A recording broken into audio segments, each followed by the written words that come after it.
সুনামগঞ্জের তাহিরপুর র্যাব-৯ মঙ্গলবার রাতে ৩২ বোতল বিদেশি মদসহ এক মাদক ব্যবসায়ীকে গ্রেফতার করেছে।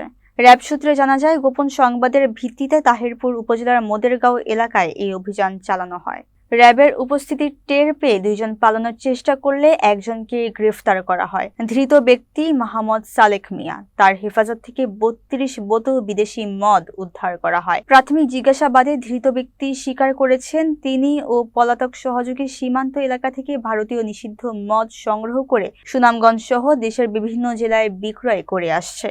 গ্রেফতারকৃত ব্যক্তির বিরুদ্ধে বিশেষ ক্ষমতা আইন ১৯৭৪-এর সংশ্লিষ্ট ধারায় মামলা দায়ের করা হয়েছে। পাশাপাশি র্যাব জানিয়েছে, মাদক, নিষিদ্ধ মদ ও অন্যান্য সন্ত্রাসমূলক কার্যক্রমের বিরুদ্ধে তাদের জিরো টলারেন্স নীতি অব্যাহত থাকবে।